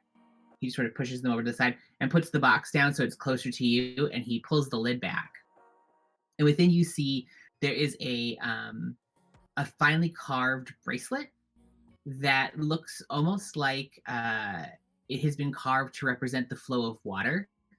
So it has this watery motif around the outside of it. And then there is a carved very cleverly in the center is this absence of space that goes around most of it. So you can see that you can see where the skin is beneath, but instead of being able to see straight down, you see there's this faint haze. Almost like there's a little bit of mist caught between the two sides of the flowing water. And that is set on its own. And then next to it is a small cloth bag in a dark red that is just nestled into the box as well. As I mentioned, we just recently removed most of the water from the Athenaeum, but we're not sure if other parts of it may still be submerged or flooded. And so these items should help you with any of the excavations necessary. This in particular here, and he points to the bracelet. This is a bracer of a hydroaversion. It's an interesting little trinket. Whoever attunes to it and wears it will repel all water within a 15-foot space. So you will essentially be able to move water away from you. I must caution you, though, the effect can be deleterious to your body as it pushes the water out of your body itself. For as long as you are attuned to it, you will find that fire will harm you far more greatly than normal. And if you continue to keep the field that pushes water away from you active, you will find that after a time, it will slowly drain the moisture from your body. Perhaps Twiddlemop then. I'm certainly not interested. Yeah, Neither is Thorn. do Stalsered have like functioning moisture in their body to be? You would know that you're still constructed of metal, and that your metal there could be effects to constantly like pushing all the moisture out of the metal and away from you. You're not sure what the consequences would be to you. I will say that I will give you the information because Lord Meadowsweet is able to describe to you. Anyone wearing it is going to suffer from having vulnerability to fire damage. Yeah, I'm not going to wear that. I don't need to become firewood. Thorn definitely isn't.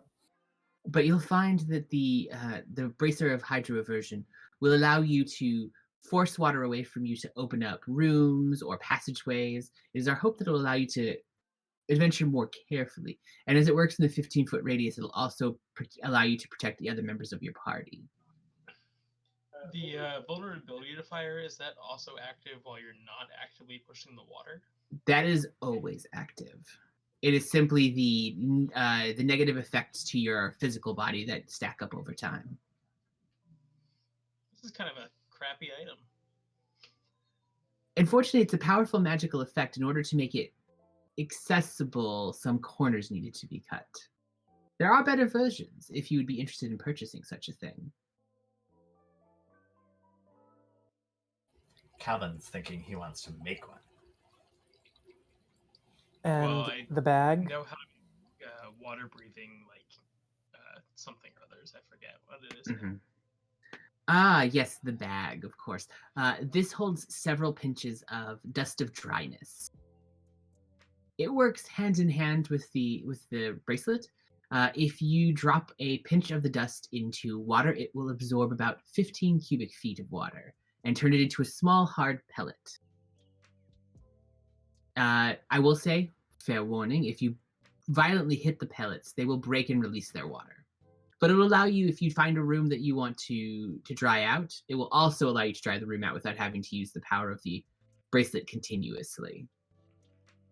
It's part of how we managed to remove the water from the lake when we were building all of our dams and diverting the rivers. So what you're saying is we're just Minecrafting, dropping a bunch of sand into the ocean to clear the ocean out. Yes, the an appropriate metaphor would be dropping sand into the ocean to clear the ocean out. It's surprisingly enough, it's both a very valuable adventuring item and when the pellets that are left over are valuable trades for in parts of the world that have deserts or dry badlands. Being able to create an instantaneous oasis is a certain value. Of course. Well, we greatly appreciate the assistance. If you don't have any further matters, I believe we have all we need. Oh, Yes, of maybe course. directions? I do ask that you return the bracer when you're done. That shouldn't be a problem. I appreciate that. Yes, if you would like, I can have one of the acolytes take you down to the site. Or, as it has passed into the afternoon, either later in the day, I could have it set up for you to go down there tomorrow. Perhaps that would be best. If you need to make some appropriate preparations, I realize delving into a ancient ardent scale dungeon, while exciting, is perhaps something you want to be prepared for. Yes, my Yeah. spell selection for the day was not geared towards dispelling traps. Indeed. I Then I will definitely think- see to it that one of the acolytes will be available for you tomorrow to take you down to the site in the floodplains. Wonderful. I do have one question. Of course. And Thorn pulls out the business card that he gave me with the Artilier's symbol on the back. Are all the members of your organization named after flowers, or was that a mere coincidence with you in the private? I mean, what's to say that's our actual names? Fair enough. But I appreciate that you're astute. It makes me feel even more assured that you're the right person for the job. We live with a Floramancer. You pick things up. A valuable skill set. If there's nothing else, though, I hope that next we speak, you're returning with that delicious orb and I'm able to shower you with golden jewels.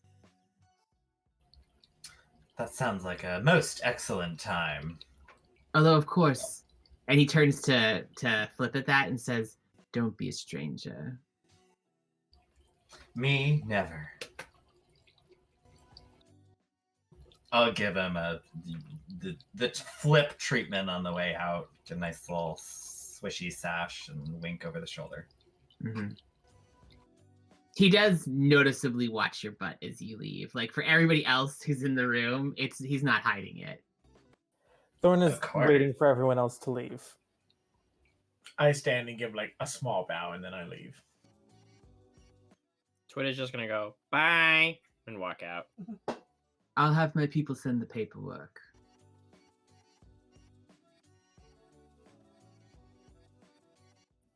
Yeah, so we leave. Mm-hmm. All right, so I thought you were staying there, Thorn. Oh, sorry. Yeah. Calvin didn't say anything, but I assumed he was leaving. Yeah, Calvin's not staying. Yeah, so I'm just trying to okay, we're... So you've all left. It's about the afternoon at this point, after you've had your breakfast and gone and had your meeting and everything like that, and your little vision.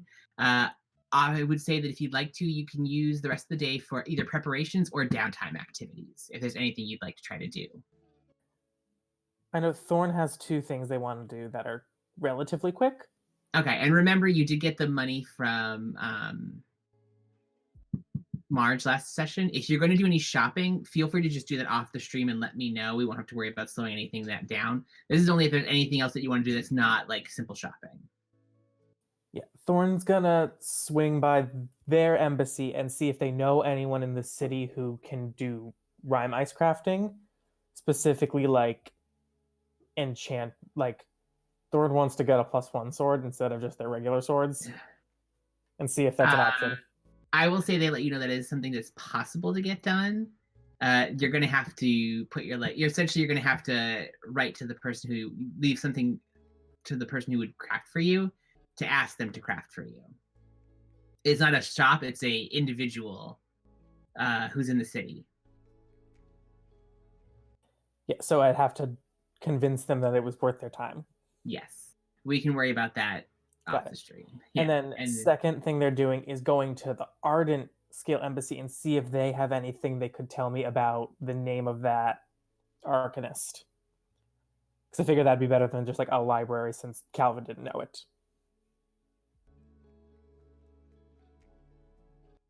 Give me just a persuasion check.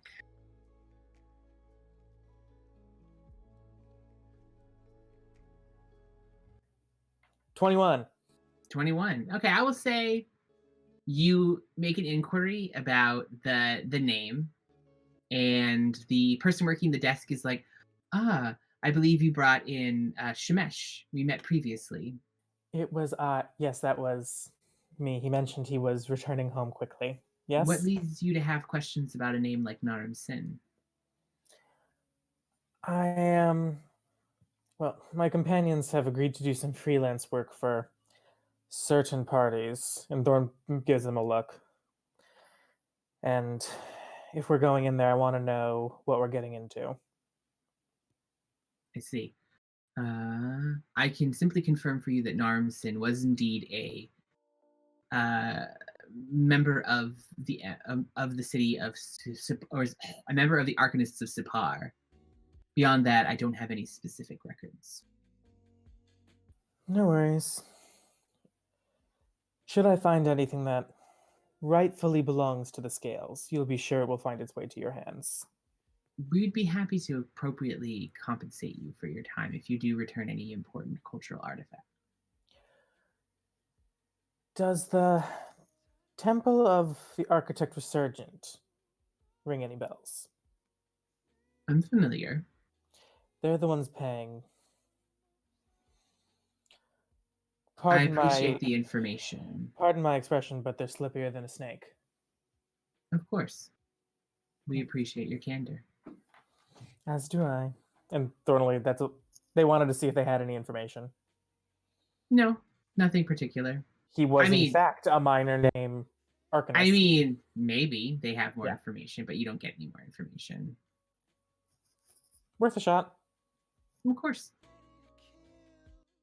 Anything else anyone's doing with their downtime? I assume, Calvin, you're making a downtime check, crafting check? Yeah. Just tell me what your crafting results are.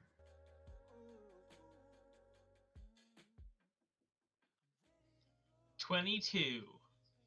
22 is really good. I will say that you not only successfully complete today's, but because you did so well, that you get an extra day of progress. So it's done? Yeah. Ooh.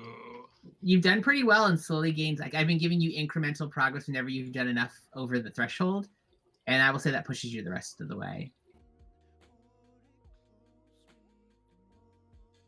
So your first project is complete.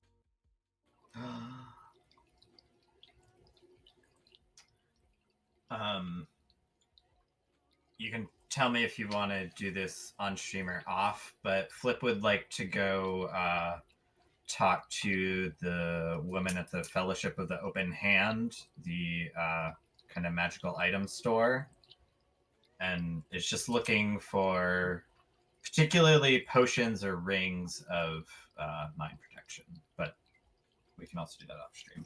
Mind protection. All right, so you return to the Fellowship of the Open Hands shop, and the same woman working behind the desk as before, with the elaborate tattoos on both of her arms that sort of spire up into this interlocking puzzle. Very geometric shapes that interlock into one another, and her hair, long dreads that are sort of pulled back, dressed a little bit differently this time. So she has a handkerchief that's used to tie it all shut so that you can see like the top of her head is this handkerchief and the rest falls down. So that deep, dark, like deep black skin that sort of like has that nice gleam of flawlessness to it.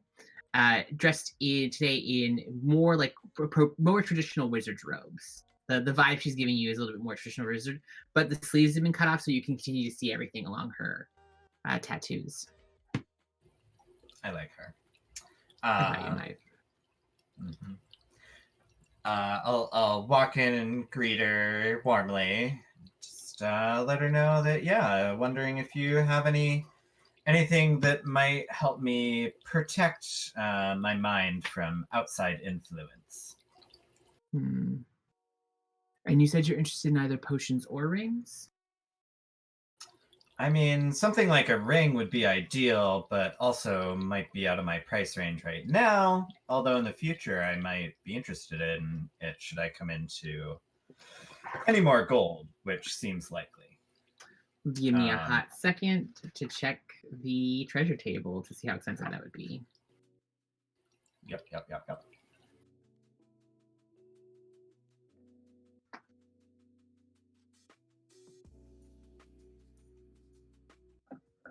Sorry, I did just think of this, otherwise it would have given me a warning.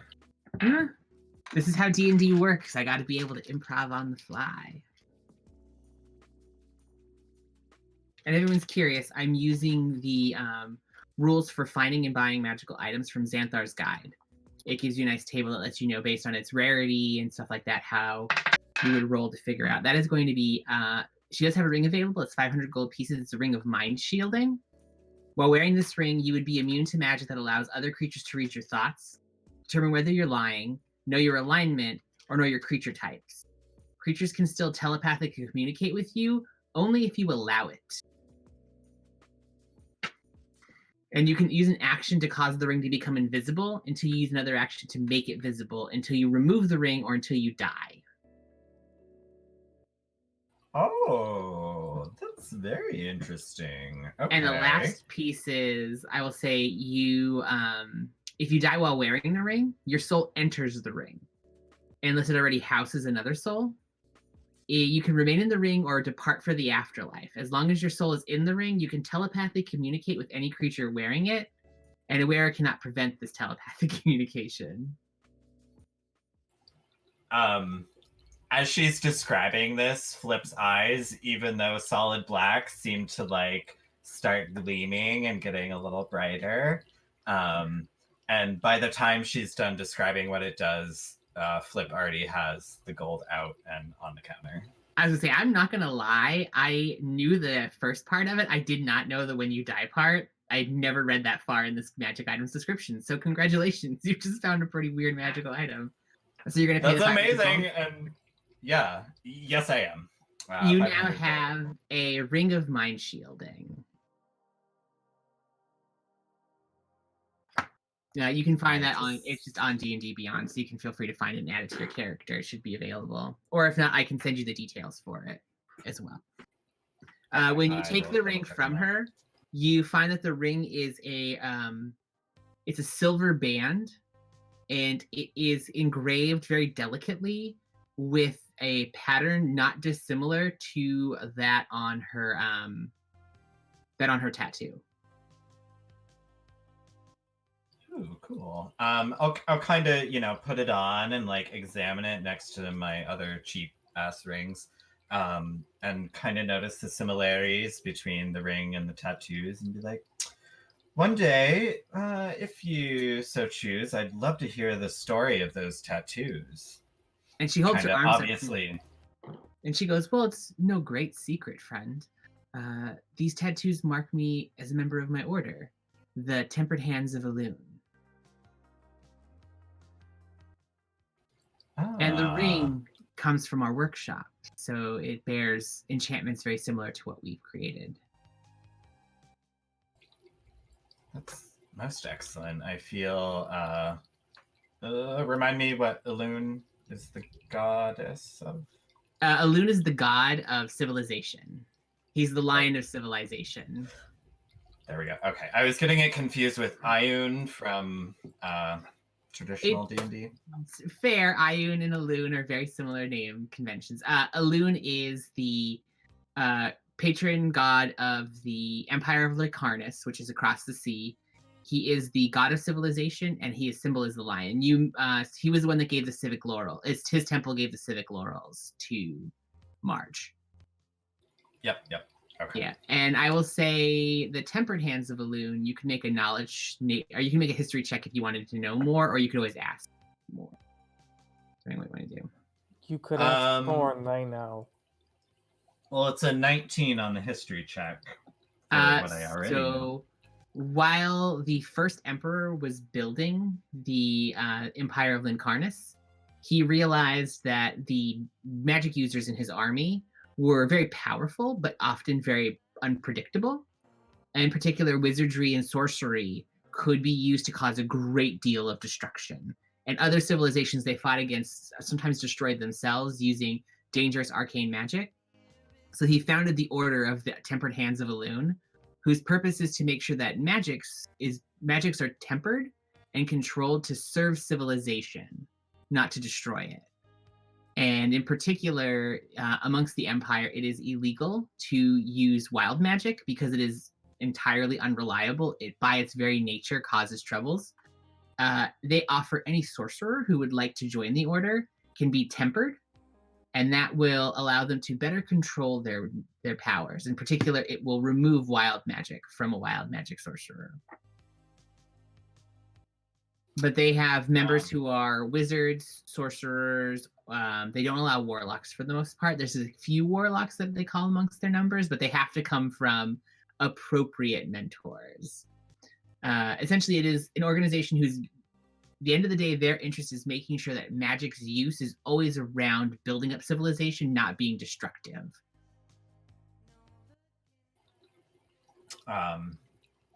So I'll, kind of think for a moment and just ask her how she enjoyed her time in the Tempered Hands and if she finds her membership beneficial to her magic. I do. I'm not a sorcerer myself, as many people believe most members of the order are. I was trained as a wizard in Lincarnus. I'm from the capital, Chalcis, actually. When I first gained a talent for magic when I was a young girl, I was offered a membership in the Tempered Hands of Elune, and they sponsored me to learn magic and trained me as a wizard. And when the time came, I chose to practice my craft elsewhere and came out to travel, and it's led me to Truehome. I will say that they've offered me a unique skill set that allows me to still use the powerful magics of a wizard more carefully.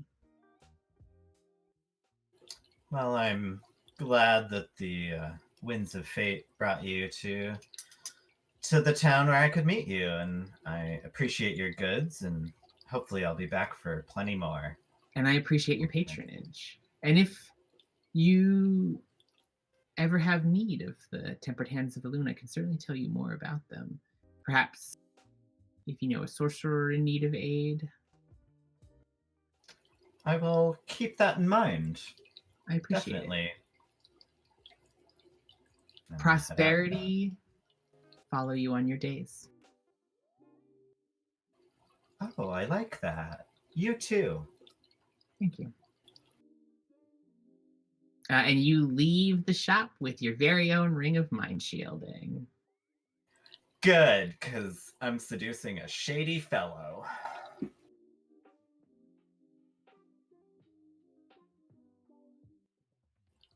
That is all for Flip. And anyone else need anything for our day? Okay.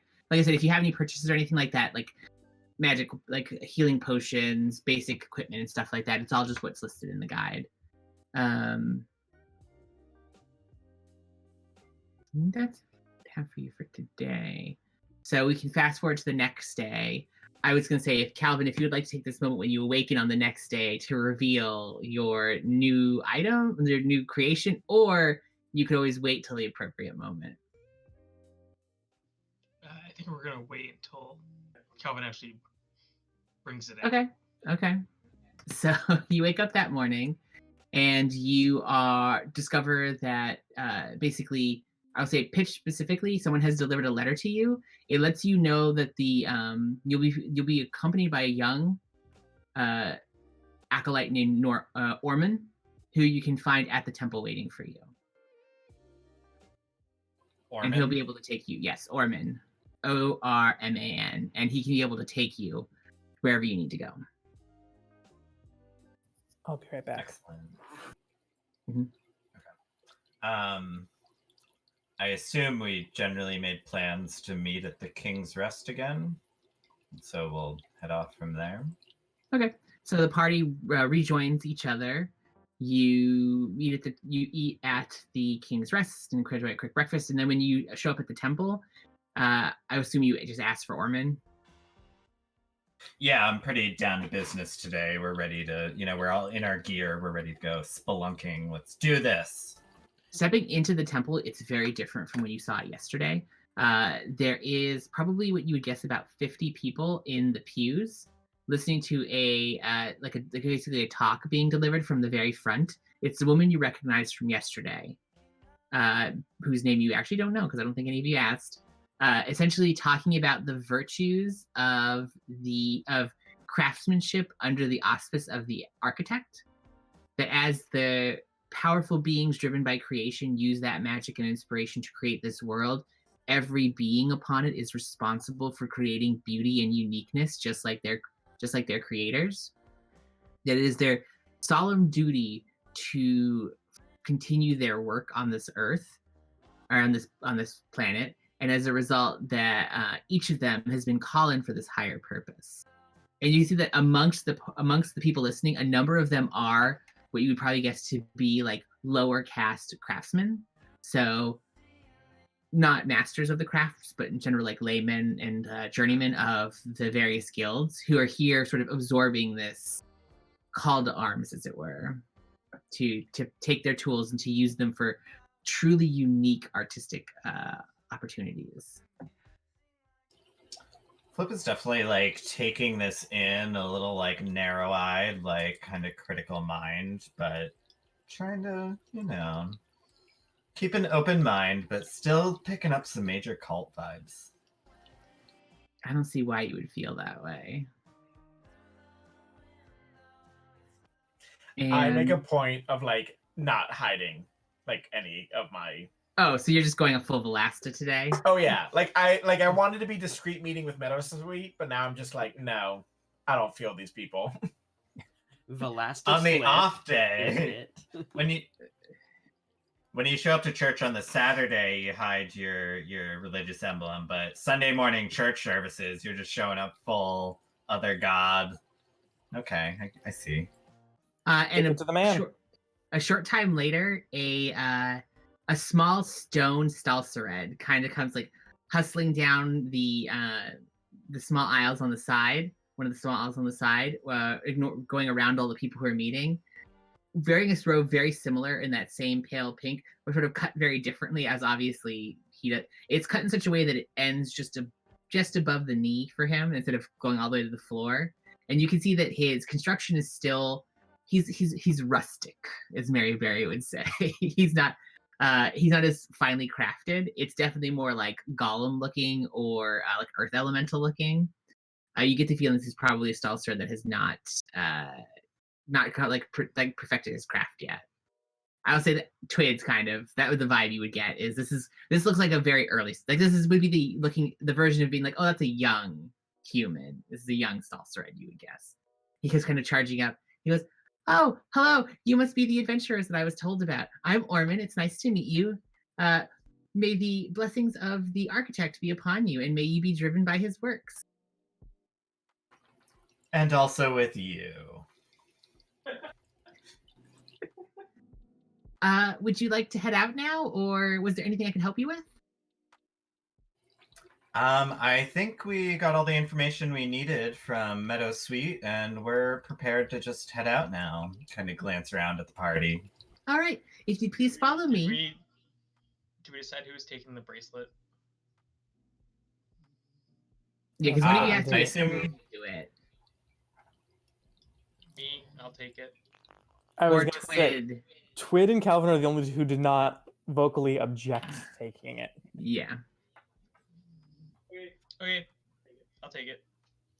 Party. All right. So I'll hang on to the dust. I'll send you the details of it because you have to attune to it, but I'll make a quick little magical item in D&D Beyond for it.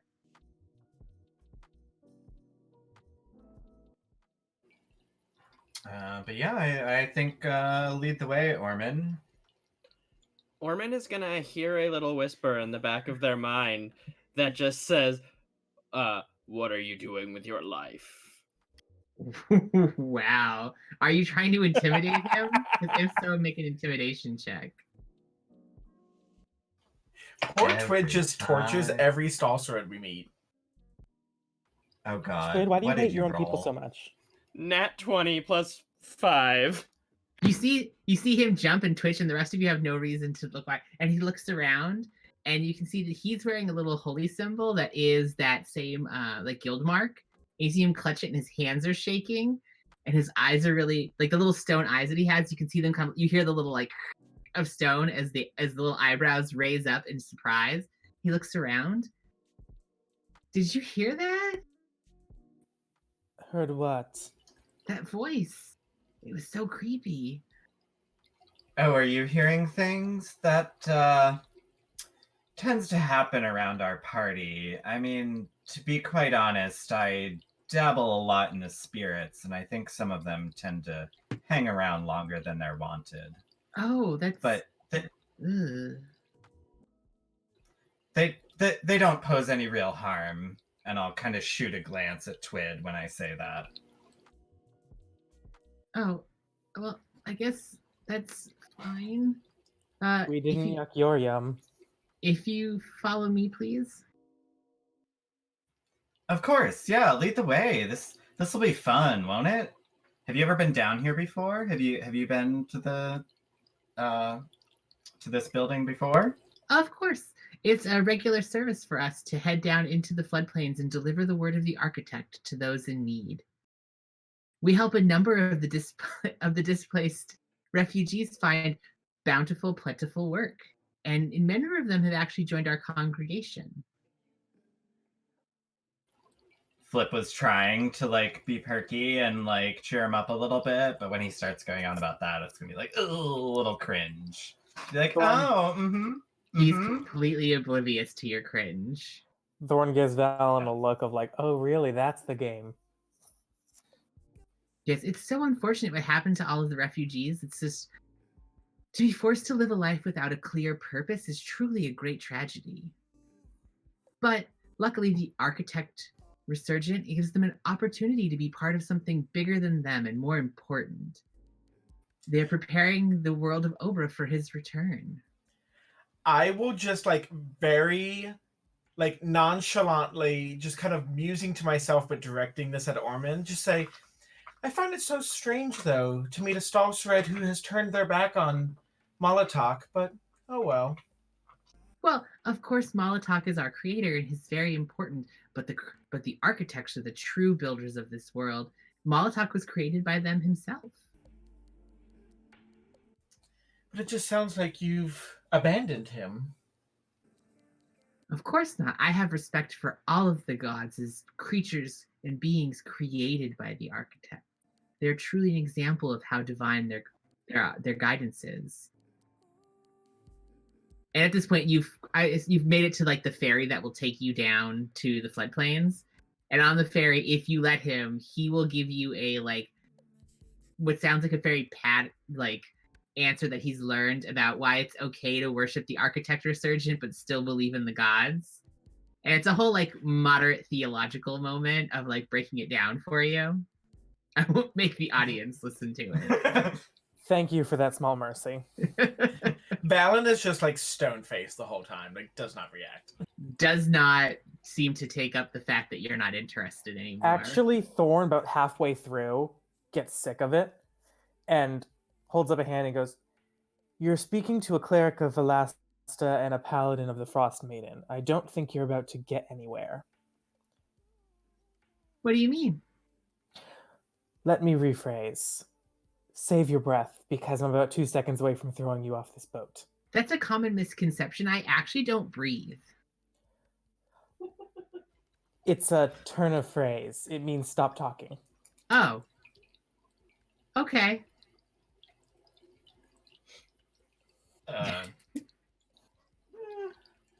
Debating how much patience Flip has left with all of this. I mean, you saw how much patience Thorn had. When you say that, he does stop talking and he turns away from you and sits down at one of the basically within the gondola that takes you down there and opens up a small book and starts reading. They're gonna hear a voice in the back of their head again, this time saying, What the fuck, Twin? keep talking to the Ashahai. They wouldn't throw you off. Excuse me, sir. Your weird ghost things are still talking.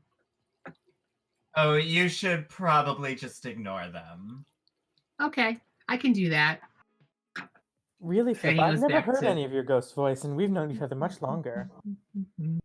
And it takes you about, I'd say like about 20 minutes to get to the gondola to take you out of the city and down into the floodplains. And when you arrive, he jumps off the boat and folds the little book into his little satchel on his side. And he goes, "If you just follow me this way, it's just down the ways. It should only be a few minutes."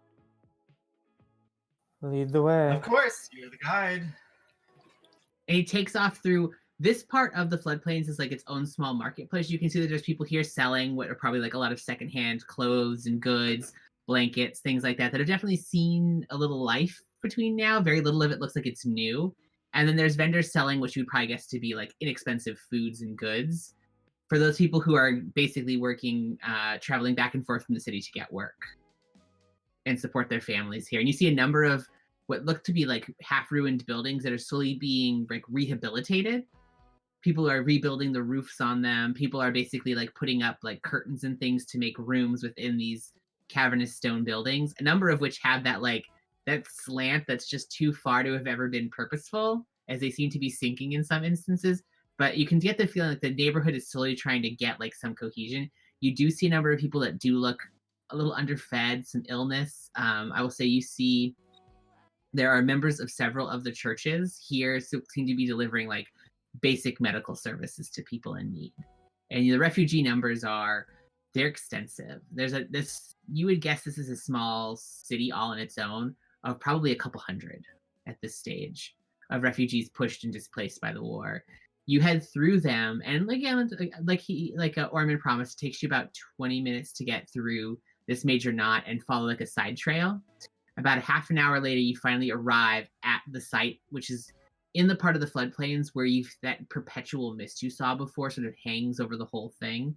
That strange enchantment that seems to cast a lot of this part of the city into mist, regardless of the time of day. I will say, what you notice very quickly is that Calvin, wearing the bracelet and attuned to it, you notice that the mist does not seem to ever settle on him. So like the rest of you walking through, you feel that moment where the cool mist touches you. Calvin, you don't feel that. You feeling okay with the bracelet, Calvin? It wasn't some secret trap or anything? I mean, I don't think so. I'm attuned to it. It didn't, like, it hasn't talked to me like the sword did or anything. Okay, it hasn't taken over your brain yet. That's good. It's not telling you how good the architect is and how you should spread the word. Well, I mean, I wasn't gonna say anything, but I don't really trust those people. Like, you're not supposed to build things for somebody else's glory. You're supposed to build things because, your glory. Like, Orman looks back at you with this look of like mild concern, and then like looks away very quickly, like he's trying to be like play it cool.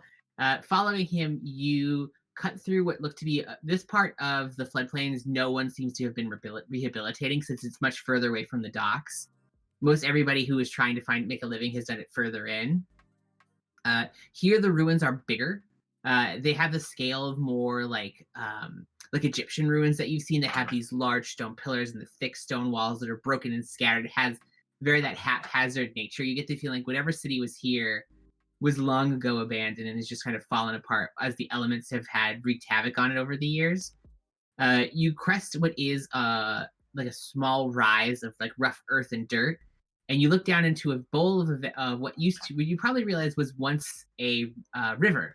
Around the outside of this large, like scooped out earthen dome, you can see that someone has constructed a number of dams.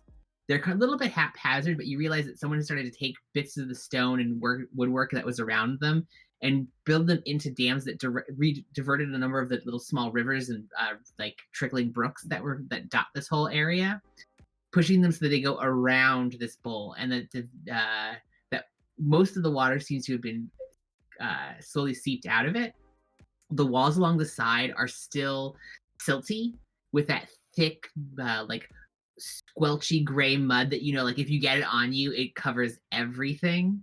So the walls of this bowl are still, and you can see here and there patches that was probably like algae and like lake flora growing. So like various patches of seagrass or like lake grasses and lilies and things like that have basically fallen against the stones and the silt. Right down in the center, though, you see that there's this large stone platform that juts out of what's left of the water that's still sitting at the bottom of this lake bowl. And that stone platform is very similar to the construction that's around you, but still intact. And it's a circular platform with, at the center of it, there is this large polished stone dome that comes out of it. And you can see that across it is still sparking and arcing these little bits of arcane energy in this slow strobe of color, just sparkling across it every once in a while, and sort of set in the into the wall of the pond or of the lake. You can see there's this large, elaborate carved doorway that's set into the wall of it, and you realize this would probably lead you into the Athenaeum. And you can see that there's a whole crew working both on the 4 in total dams that have been built all around here, making sure that they're secure and that they're working the way that they're supposed to. And there's a number of them down in the lake itself, either shoring up or trying to clean up the walls a little bit so that they can get more down to the stone below. You can see that they're slowly moving all of the like muck and dust out as though they're looking for other possible like sites or the doorways. And you realize the doorway itself still has some patches stuck to it of like moss and things, and they've probably spent a lot of time clearing the doorway and finding it and clearing the pathway that you're on. And you can see that there's a small crew of about 8 on the large pedestal, sort of continuing to talk. And you can see amongst them in particular is a human man on the younger side with this dark hair sort of a little bit ruffled pushed to the side, and these dark gray robes that fall down him, but the back has a half sun, basically like a sundial, and not like the setting sun of Velasta, but literally like someone just like snapped it in half, and you can there's even like a jagged edge to the bottom of it. And that same pattern repeats on the bottom of his robes, as though someone took like a sun disk and snapped it purposefully. And there is a book sitting on one side of his waist, and on the other side is a lantern glowing with this faint, like ghostly blue phosphorescence. And you can see there's little wisps of like smoke or mist sort of swirl around it in that same blue color. And every once in a while you can see them kind of like shudder across his skin, little like almost like a foxfire effect. And the other ones that he's talking to all seem to be workmen in more like dirty clothing that have obviously been like mucking around in all this muck and soil. And they're currently like pushing and trying to clean off the platform as he's like looking at the large orb in the center and talking to them. And altogether, I would say the lake itself at one point was probably a good 100 yards across or so like football field size. It looks like the part that you're coming down to that is facing the door was much shallower. And so like at this point, much like a swimming pool, it was shallower at this part where it hit where the Athenaeum is, it got deeper. And that is set at the deepest part of the pool. And there's still water underneath that platform. You're not sure how deep it is, but there's a good like 20 yards of water on either side of the platform, and the platform's dead center.